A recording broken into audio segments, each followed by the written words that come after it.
जब हरी माया से आंख मिलाओगे ना, इतने में तो तुम्हारा होश उड़ा देंगे। देख लो, भगवान कह रहे मत देखो उधर। नहीं कहते हम बड़े सूरवीर हम देख रहे हैं, तो उनके पास बाण क्या है? अच्छा देखो, अब जाओ बैठोगे ध्यान में, वही मुस्कुराहट आएगी। बहुत सावधान। शरीराकर्षण होने लगे तो त्राहिमाम, भागो भागो। माया आती कैसे जानते हो? झुक के। तो जाती कैसे? रौन के। मोक्ष धर्मावलंबी साधु, कभी किसी जीव को मैथुन करते हुए मत देख लेना, नहीं जिसे हमारी दुर्गति हुई तुम्हारी पक्की हो जाएगी।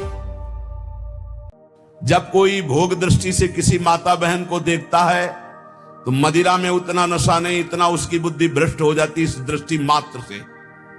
इसलिए गोस्वामी तुलसीदास जी ने कहा है, जो चाहे आपन कल्याणा, सुजस सुमत शुभगति शुभ नाना, शुभ परनार लीलार गोसाई, तजौ चौथ के चंद्र की नाई। जैसे चौथ के चंद्रमा को देखने से कलंक लगता है, ऐसे ही किसी भी माता बहन की तरफ काम दृष्टि से देखोगे मरोगे। मरोगे मरना परमार्थ से भ्रष्ट हो जाओगे, होश में हो जाए। ये जब बहुत तिरछी चितवन से माताओं बहनों की तरफ जो देखते हैं तो लगता है तुम समझते हो हम बड़े वीर हैं, बड़ी चतुराई से देख रहे हैं। अरे अपने नाश का रास्ता पुष्ट कर रहे हो, उनका कुछ नहीं बिगाड़ पाओगे। वो हरि माया बलवंत भवानी, वो इतने बल से युक्त है, तुम्हारा चितवन और मुस्कान सब तुम्हारे लिए ही नरक का द्वार बन जाएगी। इसलिए होश। अरे आए हो अपना काम बनाने की, काम बिगाड़ने आए हो? जहां काम बन रहा है वहीं काम बिगाड़ने आए हो तो तुम्हें विश्व में कहां ठोर मिलेगी? धाम में सत्संग में तुम इधर उधर ताक झांक करोगे।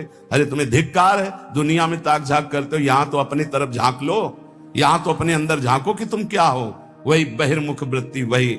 अरे जिसको तुम भोगने की दृष्टि से देख रहे हो, जगत भोगता है उसके अंदर, वो देख रहा है तुम्हारा सर्वनाश कर देगा। ऐसी जगह गिराएगा जहां उठने के लायक नहीं रहोगे।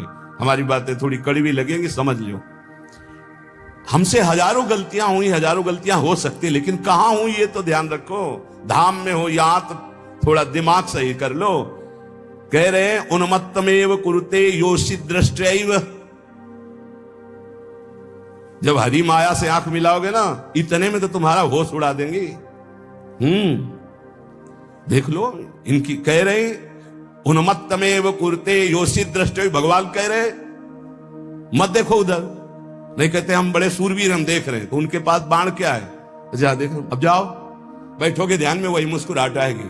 बहुत सावधान। शास्त्रवेत्ता जो महापुरुष कहते हैं, तो क्या श्रीपाद ने देखा है क्या? संत जन जो कहते हैं, अभी अब वो प्रक्रिया नहीं पता है, मन को जोड़ दिया तो जैसा तुम्हारे मन में चल रहा है वैसी पूरी अपने मन की बात कहते हुए वैसे ही बता देंगे। उन्मत्त में वो कुरते योषित दृष्टि दुष्ट मदिरेव। ये और कोई नहीं है, वही मोहिनी ठाकुर है जिसके तुम दास बनने निकले हो। बड़े प्रवीण बनते हो, वो कहते हैं संभाल के रखो दृष्टि। कैसे संभालो? बोले यो माम पश्यति सर्वत्र सर्वम च मयि पश्यति तस्याहम न प्रणश्यामि सच में न प्रणश्यति। ऐ मेरे साधक, ऐ मेरे दास, मेरे स्वरूप को देखो। एक भी देवता मोहिनी ठाकुर से मोहित नहीं हुआ था, क्योंकि पता था मेरा ठाकुर है। जब किसी माई दाई बहन को देखो तो उसके चरणों की तरफ देखो। गोरे गोरे चरणारविंद मेरी प्रियाजू के, मेरी प्रियाजू की सखियों के बलिहारी है प्रभु। और अगर तुम सूरवीर बन के आंख में आंख मिलाए तो कह रहे उन्मत्त में वो कुरते योषित दृष्टैव दुष्ट मदिरेव। आपकी बात क्या है? हम एक महात्मा की बात बता रहे हैं। इतना भजन कर रहे थे कि शरीर की शुद्धि नहीं थी, पूरे शरीर में दीमक लग गई थी। शरीर है ये दिखाई नहीं दे रहा था, केवल आंखें बीच बीच में खोल लेते थे तो दीमक झड़ जाती थी। च्यवन ऋषि, उनका नाम च्यवन ऋषि था। बहुत समय हो गया, प्रसंग नहीं पढ़े। तो एक राजा की राजकुमारी अपनी सखियों के साथ उधर से निकली। तेजोमयी आंखें ऐसे ज्योतिर्मयी चमक रही थी। उनका ये बहुत चमकती हुई क्या है ये, और ऊपर से सब दीमक लगी हुई थी। तो ऐसे एक काटा टाइप लिया ऐसे तिनका, और ऐसे ऐसे मारा, तुमसे रक्त निकलने लगा। अब वो तो कांप गई कि रक्त कैसे निकला। अब सबके मलमूत्र बंद कर दिए, पूरे राजा से लेकर जितना परिकर, जितनी सेना, सबके च्यवन ऋषि ने। हाहाकार मच गया। तो उनमें कुछ विद्वान लोग भी साथ थे। उन्होंने कहा किसी ब्रह्म ऋषि का अपराध है। ढूंढा गया अपराधी कौन है, यहां वन में किसी ऋषि का अपराध। तब राजकुमारी ने कहा कि अगर कोई ऐसी बात है तो मेरे द्वारा अपराध शायद बना है। एक दीमक का पिंड जैसा था, उससे 2 ज्योति जगमगा रही थी और हमने उसमें, तो उससे रक्त सारे बोले च्यवन ऋषि का ये पूरा क्षेत्र है, कहीं ऐसा तो नहीं किया च्यवन ऋषि को तुमने। चलो आगे गाय और ब्राह्मण करके च्यवन ऋषि से बंधना। महाराज सबकी लघुशंका सोच खोल दो। बंद कर दिए सबके। अब कितनी देर भाई, 6 घंटे 8 घंटे में सबके। महाराज शर्त कैसे खुलेगी आप बस बताओ। शर्त सुकन्या, राजकुमारी का नाम सुकन्या, सुकन्या दे दो।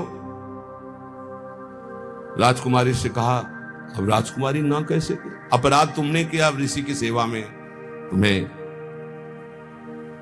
उन्मत्तमेव कुरुते योषित दृष्टैव दुष्ट मदिरैव।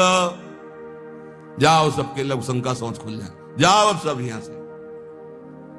वो तपस्या के द्वारा महल वैभव और अपना स्वरूप प्रकाशित किया जो देवराज इंद्र के पास भी नहीं।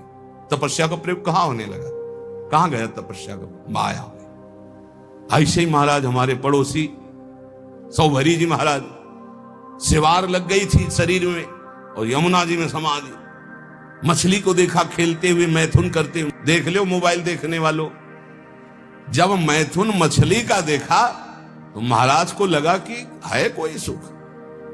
बताओ अभी तक जल में हजारों वर्ष समाधि लगाने वाले महात्मा ब्रह्म सुख का वो अनुभव, और मछली के मैथुन सुख को देखकर सोचा अब तो इस सुख का अनुभव करेंगे। तो सामर्थ्यशाली महात्मा कहां जाए, तो छोटे मोटे घर गृहस्थी के पास थोड़ी गए।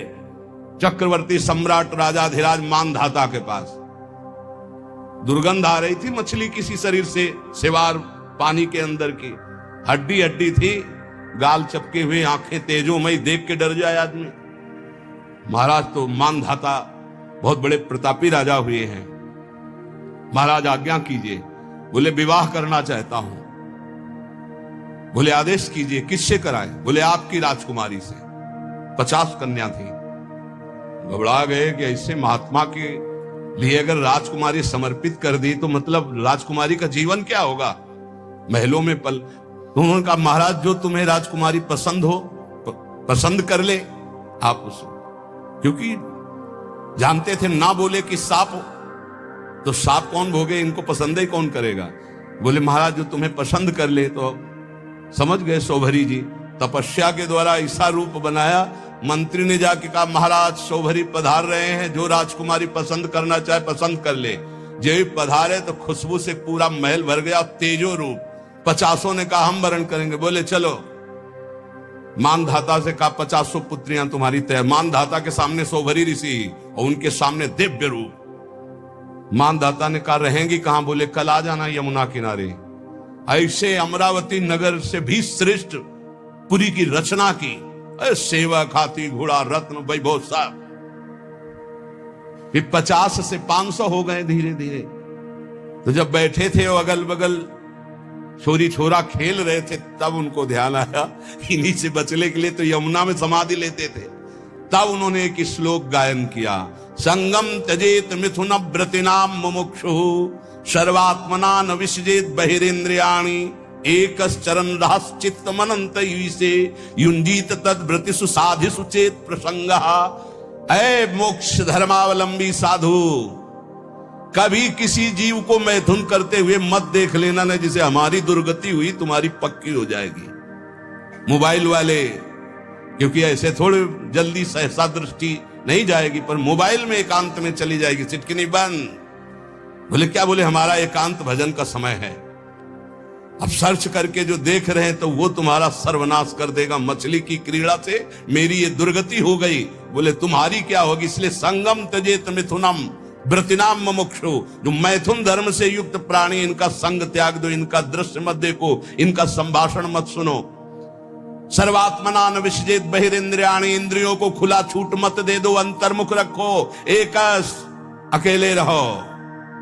चित्त मनंत से, चित्त को ईश्वर में सदैव लगाओ। अकेले का मतलब आंतरिक वृत्ति से।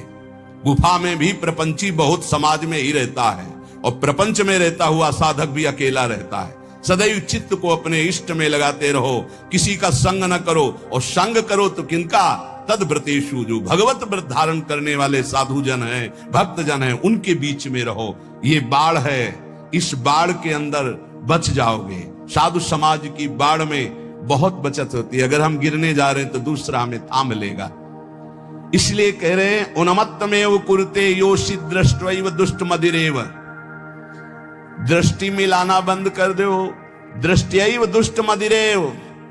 बस गए, पाताल का रास्ता पक्का। 5 बाण है उसके, 5 संधान कर दे तो शंकर की समाधि भंग कर दी। तुम तो जीव हो, शिव की समाधि भंग कर दी। औरों की तो बात जाने दो, अपने स्वरूप में आ जाए काम ना। हाँ,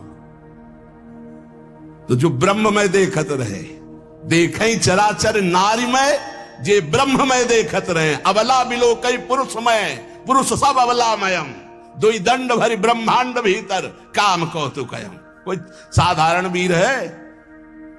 देवाधिदेव महादेव की समाधि भंग कर दी। तब उन्होंने कहा कि त्रिभुवन में ऐसा कौन? तो देखा आम के पेड़ में छुपा बैठा, तीसरा नेत्र खोला, राख का ढेर हो गया। अब वो तो शिव हैं, तुम्हारे है तीसरा नेत्र? दुई है, तीसरा तो बंद है तो सबके तीसरा नेत्र ज्ञान नेत्र। ज्ञान से काम भस्म हो जाएगा। या प्रेम नेत्र खुले हृदय में, और या बुद्धि में ज्ञान चक्षु, वो गुरुदेव की कृपा से खुलते हैं। अज्ञान तिमिरांधस्य ज्ञानांजन शलाकया चक्षुरुन्मीलितम मेन तस्मै श्री गुरुवे नमः। ए भाई, मान लो ऐसे बात करो जब बात करना हो। ये बहुत ही सावधानी की प्रार्थना कर रहा हूं। निज अनुभव ये कहूं खगेशा, पक्का जरा सी भी चूक हुई तो जीवन भर पछताना पड़ेगा। ये ऐसा घाव है, ये ऐसा दलदल है, ये ऐसी फिसलन है, ये ऐसी डूबन है जिससे निकल पाना मुश्किल है। मुस्कुराहट तो जिंदगी की खो जाएगी। जो आनंद की मुस्कुराहट के लिए निकले हो, नष्ट हो जाओगे। इसलिए इसे सौभाग्य मत समझना कि बड़े भाग मानुष तन पावा, वो मिल गया सौभाग्य। ऐसे सिखाता है मन। जिंदगी हो गई, सुख नहीं मिला, हे प्रभु तुम कहां हो? ये तो ढूंढते ढूंढते थक गया, लेकिन अब सुख मिला है। माया बहा ले जाएगी। आओ प्यारे, इधर आओ। कहां हमारे पाले में आओ? कहां निकले जा रहे हो? हरि की तरफ। इधर आओ। अम्मा अब तो हरि की तरफ जाने दो। अच्छा तो जाओ। अम्मा जननी सम जानही पर नारी। जाओ जाओ जाओ। अम्मा तो बच गए, और अम्मा के सिवा और कुछ देखा तो मारे जाओगे। सब में मात्र भाव, जैसे अपनी सगी अम्मा को ऐसे देखो, चरणों की तरफ। अतिवन सती रसज्ञा हा वृंदारण्य किन्नु में भविता। वृंदावन वास करना इसीलिए बहुत कठिन है। वृंदावन अब क्या उपाय हो सकता है? जिसकी दृष्टि खराब हो गई है, समझ जाओ, सत्संग है, समझ जाओ। बहुत खतरनाक खेल है, इससे ज्यादा खतरनाक खेल नहीं। हाथ जोड़ के, मुस्कुरा के, प्रणाम करके प्रणाम करवा देंगी, ऐसी प्रबल माया है। हाथ जोड़ना पड़ेगा, घुटने टेकना पड़ेगा, रोना पड़ेगा, फिर भी क्षमा नहीं होगी। माया आती कैसे जानते हो? झुक के। और जाती कैसे? रौंद के। ये शब्द याद रखो। सौभाग्य मत मान लेना। बड़े भाग मानुष तन पावा, सुर दुर्लभ सदग्रंथन गावा। साधन धाम मोक्ष कर द्वारा, साधन धाम मोक्ष कर द्वारा। अति दुर्वारा इंद्रिय वैरिण आमर्दयन्ति सततम माम। बद्ध्वा बद्ध्वा त्यार्ति दकारायाम हा हरे परित्राही। ये पीड़ा देने वाली दुष्ट इंद्रियां कारागार की तरह मुझे बंदी बनाना चाहती हैं। ऐसा ही है। सब कोई देख लो अपनी अपनी इंद्रियों को। ये दुर्दांत दुश्मन इंद्रियां निरंतर पीड़ा देते हुए मुझे बंदी बनाना चाहती भोगों में, नहीं, हा हरे परित्राहि त्राहि माम, ऐसे बचा जाता है। हे हरि मुझे बचा लो, मुझे इंद्रियां फंसा रही है, मुझे फंसा रही। कंदर्प शविष विषखैर निरवधिमं दह्यमानस्य, शिकारी वीणा वादन करता है हरिण पहले बुलाने की, इतना मधुर वीणा वादन साधु बन के बजाता है। हिरण बेचारे नजदीक आ जाते हैं, पास में ही धनुष बाण मारा खींच के, वही ढेर हो गया। कंदर्प शविष विषखैर, ये शरीर है वीणा का, कामदेव की वीणा वादन का शरीर का आकर्षण करके, और निरवधिमं दह्यमानस्य विषखैर, काम बाण का संधान किया, ढेर कर दिया। बड़े बड़ों को इतिहास साक्षी है, इसलिए पहले वीणा वादन से ही बचे। शरीर आकर्षण होने लगे तो त्राहिमाम, भागो भागो। अगर आपको अपना सुंदर बनाना है तो परम सुंदर श्री हरि का ध्यान करो, प्रियाजू का ध्यान करो, संयम से रहो, तब तो समझ। अच्छा, हमारी सुंदरता तभी काम की जब सुंदर शिरोमणि प्रभु हमें स्वीकार कर ले। ये मरण धर्मा शरीर दीजेंगे तो क्या करेंगे, क्या करेंगे, क्या दे देंगे मरण धर्मा। इसलिए अति दुर्वारा इंद्रिय वैरिण आमर्दयंती सततम माम।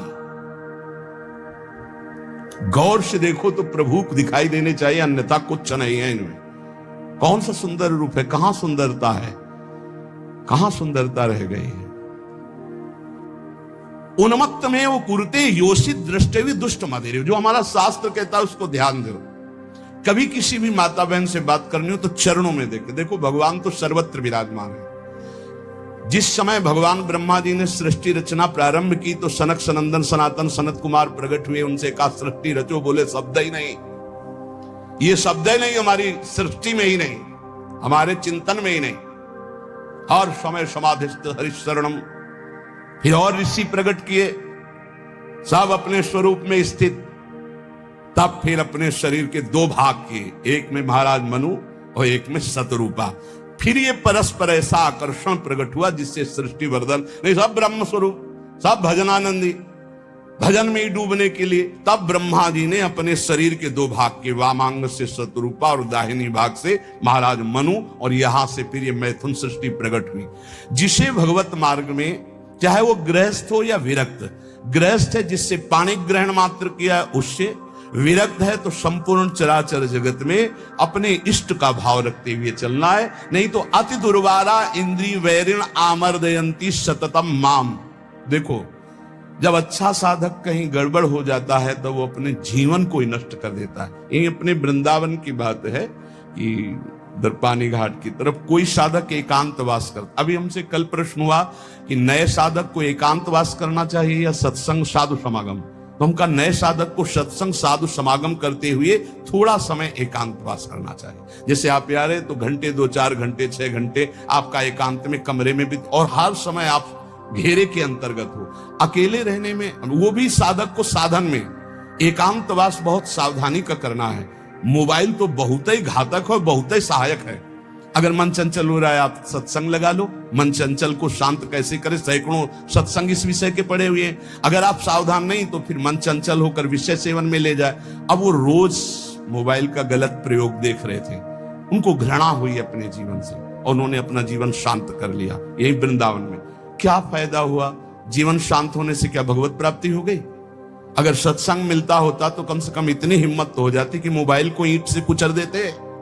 अपने को क्यों शांत किया? अपने को तो आप सुधारा जा सकता है, अपने को तो बचाया जा सकता है विषय सेवन से। इसलिए बहुत सावधान, नहीं कभी आपका मन जो गलत मार्ग में शिक्षा दे रहा वही आपको नष्ट कर देगा। बहुत सावधान। कलिकाल है ऐसा, यंत्रों में एक क्षण में आप संसार की गलत बातें देख सकते हैं। वो बहुत बुद्धि को नाश करने वाला है, बहुत बुद्धि। छोटे छोटे बच्चे बताते हैं कि हमारी दुर्दशा इससे हो गई। इसलिए कंदर्प शविष विषखैर निरवधि मम दह्यमानस्य। जब कोई किसी माता बहन की तरफ या विपरीत शरीर की तरफ देखता है तो कामदेव उसी समय विषिक अपने बाणों का संचार करता है। हाय, कैसे उससे शांति मिल सकती है जिसके हृदय को काम ने बेध दिया है। क्योंकि सतत चिंतन उसका चालू हो जाता है और बड़ी दुर्दशा हो जाती है, बड़ी दुर्दशा हो जाती है। मतलब इतना दुर्दशा और किसी विकार से नहीं होती जितनी काम विकार से होती है। इसलिए गोस्वामी जी ने भगवान से प्रियता के लिए मांगा है, काम ही नारी प्यारी जिम लोभी जिम प्रियदाम। तो उपासक सावधान रहे।